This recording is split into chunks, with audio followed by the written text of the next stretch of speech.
Assalamualaikum warahmatullahi wabarakatuh. Bertemu kembali bersama saya Bapak Warsid, channel kita dari Jendela SD. Hari ini kita akan melanjutkan pembelajaran kita untuk kelas 6 tema 7 kepemimpinan. Subtema 1 pemimpin di sekitarku pada pembelajaran yang keempat. Di pembelajaran kita yang keempat kali ini, fokus pembelajaran kita adalah Bahasa Indonesia, PPKN, dan IPS. Baiklah, mari kita ikuti pembelajaran berikut ini. Pemimpin adalah contoh bagi orang-orang di sekitarnya. Pemimpin yang baik selalu menularkan nilai-nilai kebaikan. Ayo membaca. Bacalah bacaan berikut. Hebatnya dokter kami. Ia adalah Dokter Rana, seorang dokter muda yang sederhana dan terampil. Ayahnya adalah mantan kepala desa kami yang telah meninggal dunia. Dokter Rana baru kembali ke desa kami 2 tahun yang lalu, setelah 10 tahun lebih merantau ke ibu kota. Ia memperoleh beasiswa di Fakultas Kedokteran, dan setelah lulus ia praktik di Rumah Sakit Umum Kabupaten. Semenjak ia pulang dan praktik di Balai Kesehatan Desa, aku sering mendengar perbincangan warga yang heran atas keputusan Dokter Rana untuk kembali ke desa. Bukankah penghasilan sebagai dokter di kota jauh lebih besar? Kepada ayahku, Dokter Rana bercerita bahwa cita-citanya menjadi dokter dulu muncul karena melihat kesadaran hidup sehat masyarakat desa yang sangat rendah. Sungai dipakai untuk mandi, mencuci, dan membuang hajat, lalu airnya dikonsumsi. Hasil bumi dan peternakan tidak dimanfaatkan untuk membentuk pola makanan sehat. Warga lebih suka menjualnya ke kota dan uangnya digunakan untuk membeli makanan instan. Selama praktik di kota, Dokter Rana terbayang terus kondisi desanya. Ia merasa bahwa seharusnya ilmu yang dimilikinya sebagai seorang dokter dapat bermanfaat untuk kampung halamannya sendiri. Jadi Pak Andri, saya ini pulang untuk memenuhi niat saya ketika menerima beasiswa, yaitu mensejahterakan warga desa tempat saya lahir dan dibesarkan, ujar Dokter Rana pada ayahku. Sejak pulang, Dokter Rana memang aktif membina para remaja dan keluarga muda. Ia memberikan penyuluhan tentang pentingnya mencuci tangan, memasak air, pola makan sehat, dan imunisasi. Baginya, generasi muda adalah perantara terbaik untuk menyampaikan misi meningkatkan kesadaran hidup sehat masyarakat desa. Sebagai anak kepala desa, Dokter Rana sering mendengar cerita almarhum ayahnya bahwa banyak warga takut berobat karena tidak mampu membayar. Tak ingin hal ini terjadi, maka diumumkannya bahwa warga dapat membayar jasanya dengan sampah. Ya, sampah. Sampah kering jenis apa saja yang dapat didaur ulang. Botol plastik, botol kaca, koran bekas, bahkan kemasan bekas diterima oleh Dokter Rana. Cara ini membuat warga aktif dan bijak mengelola sampah. Sungguh kreatif dan cerdas cara Pak Dokter mendidik warga. Seperti mendiang ayahnya, Dokter Rana menjadi sosok yang dicintai warga desa. Ia menjadi teladan melalui dedikasi, tanggung jawab, dan kerendahan hatinya dalam menolong warga. Apabila aku besar nanti, aku ingin seperti Dokter Rana. Akan kukejar cita-citaku menjadi guru, dan aku akan kembali untuk membangun kampung halamanku. Ayo berdiskusi. Seorang dokter, guru, kepala sekolah, atau pemimpin lainnya memiliki tempat yang berbeda saat bekerja. Namun kepemimpinan mereka sangat penting bagi orang-orang di sekitarnya. 1. Menurutmu, apa yang akan terjadi apabila para pemimpin tersebut tidak memiliki nilai-nilai kepemimpinan yang baik? 2. Kepada siapa saja pemimpin tersebut bertanggung jawab? Apa yang perlu disyukuri oleh seorang pemimpin? Diskusikan jawaban pertanyaan-pertanyaan tersebut. Sampaikan hasil diskusi kelompokmu di depan kelompok-kelompok lain dan gurumu. Maka alternatif jawaban yang bisa kamu berikan adalah 1. Organisasi atau kumpulan yang dipimpin oleh pemimpin tersebut akan mengalami kekacauan. Tujuan yang ingin dicapai bersama-sama dalam kumpulan atau organisasi tersebut akan sulit terwujud. 2. Bertanggung jawab terhadap anggota-anggota yang ada di dalam organisasi atau kumpulan yang dipimpinnya. Bertanggung jawab terhadap diri sendiri, bertanggung jawab terhadap masyarakat, bertanggung jawab terhadap pemerintah, dan bertanggung jawab terhadap Tuhan Yang Maha Esa. Pekerjaan Dokter Ana adalah mengabdi bagi kemanusiaan. Banyak orang merasa senang dengan adanya Dokter Ana. Kita pun seharusnya menerapkan nilai-nilai kemanusiaan dalam kehidupan sehari-hari, misalnya dengan memberi pertolongan semampu kita. Ayo membaca. Berikut adalah nilai-nilai yang terkandung dalam sila kedua Pancasila, yaitu kemanusiaan yang adil dan beradab. 1. Mengakui dan memperlakukan manusia sesuai dengan harkat dan martabatnya sebagai makhluk Tuhan Yang Maha Esa. 2. Mengakui persamaan derajat, persamaan hak, serta kewajiban setiap manusia tanpa membeda-bedakan suku, keturunan, agama, kepercayaan, jenis kelamin, kedudukan sosial, dan warna kulit. 3. Mengembangkan sikap saling mencintai sesama manusia. 4. Mengembangkan sikap saling tenggang rasa dan tepat selera. 5. Mengembangkan sikap tidak semena-mena terhadap orang lain. 6. Menjunjung tinggi nilai-nilai kemanusiaan. 7. Gemar melakukan kegiatan kemanusiaan. 8. Berani membela kebenaran dan keadilan. 9. Mengembangkan sikap saling menghormati dan bekerja sama dengan bangsa lain.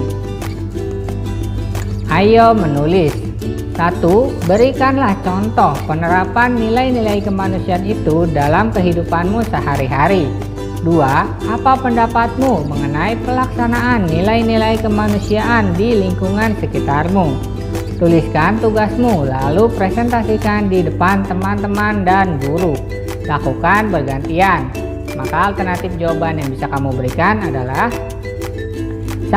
Tidak membeda-bedakan teman dalam bermain dan belajar. Kemudian menolong teman yang dalam kesulitan atau kesusahan, lalu menjenguk teman yang sedang sakit. Kemudian menghormati kakak kelas dan melindungi adik kelas, serta membantu orang tua dalam kegiatan harian di rumah, dan lain-lain. 2. Pelaksanaan nilai-nilai kemanusiaan di lingkungan sekitar saya sudah berlangsung dengan baik, walau ada beberapa hal yang perlu ditingkatkan, seperti kesadaran warga dalam menyumbang korban bencana, kepedulian terhadap tetangga yang ditimpa kesusahan, dan lain-lain. Salah satu penerapan nilai kemanusiaan adalah bekerja sama dengan negara lain. Bagaimana bentuk kerjasama negara kita dengan negara-negara ASEAN dalam bidang politik?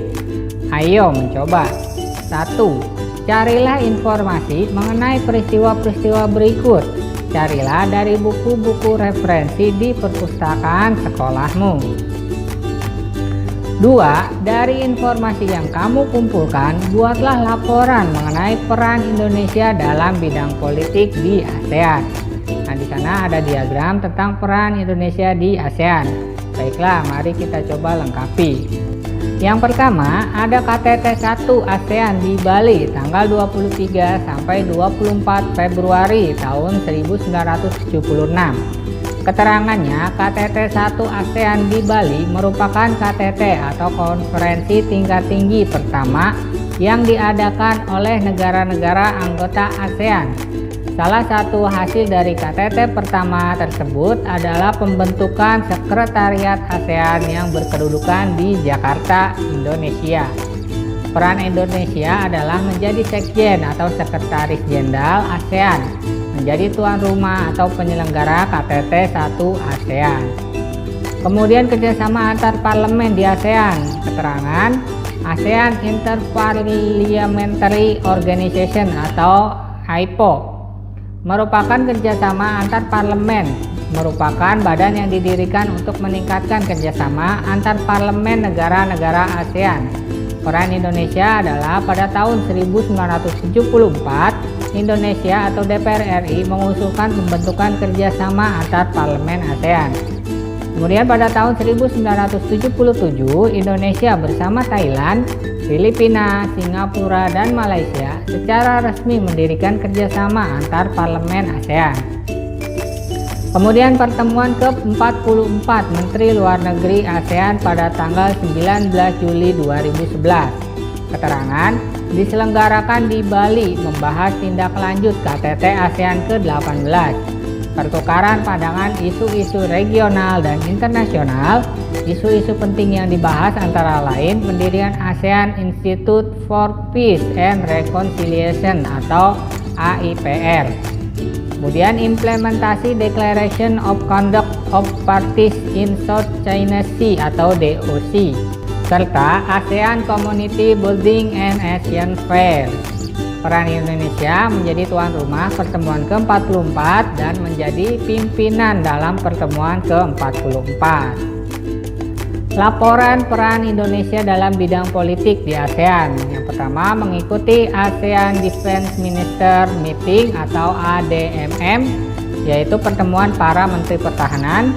Kemudian melakukan pengiriman duta dan konsulat, menegakkan perjanjian ekstradisi di kawasan ASEAN, melaksanakan perjanjian kawasan bebas nuklir sebagai pendukung kesepakatan kawasan damai, bebas, dan netral, ikut bekerja sama menanggulangi nafza, narkotika, psikotropika, dan zat adiktif lain di Asia Tenggara, ikut terlibat aktif dalam penyelenggaraan konflik di kawasan ASEAN.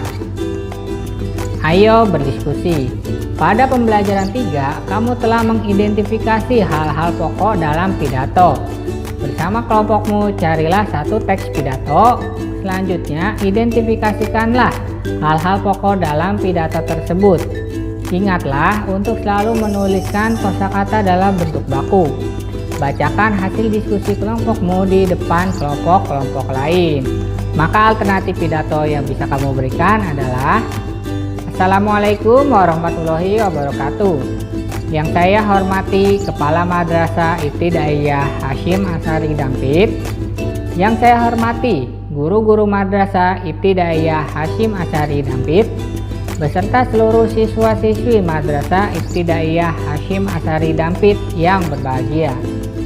Pertama, marilah kita panjatkan puji syukur kehadirat Allah Subhanahu wa Ta'ala, karena atas rahmatnya kita dapat berkumpul pada pagi ini dalam keadaan sehat. Warga Madrasah Ibtidaiyah Hasyim Asy'ari, kita sudah memasuki masa milenial, masa di mana tidak ada batas, tidak ada jarak di antara kita.